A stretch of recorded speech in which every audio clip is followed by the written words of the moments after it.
From SketchUp to finished Procreate render, learn how to create convincing architectural interior drawing in this step-by-step tutorial. I have first set up a SketchUp view which consists of a large window pane system for ample light into the living room area. There is also a central core with adjacent stair which connects living room to the kitchen below and bedroom above. And finally there are two balconies, one above and one below for connection to the outside. Moving to Procreate, I first reduced the opacity of the SketchUp layer to then trace above. Now I prefer tracing over the polished SketchUp lines because it gives me a finer control of what I choose to show.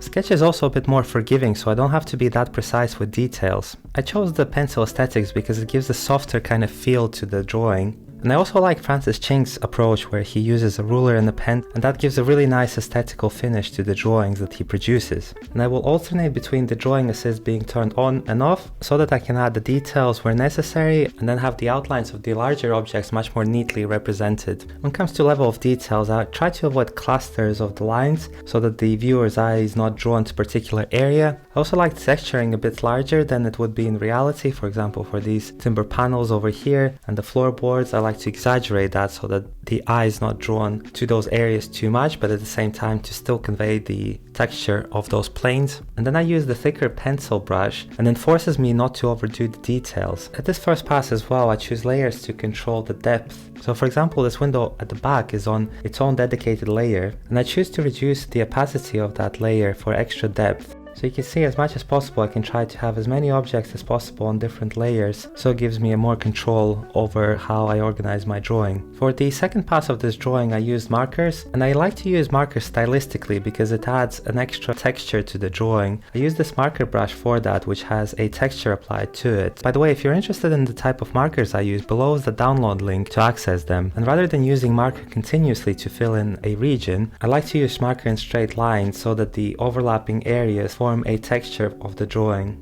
I typically try to keep color scheme to the minimum to represent the materials that I use in the scheme. So in this case I have a glass, metal for the stair and the window system, and then timber for the floorboards, the core next to the stair, and finally we have white plasterboard, and that's not colored in. In Procreate I can change the colors quite easily, and I can also tone the colors down. It makes the pencil underlay pop. Next up we have shadows. Because I have these louvers, the shadowing is actually quite intricate, and shadowing is really about coloring in every single thing apart from the bits that the sun is projecting on.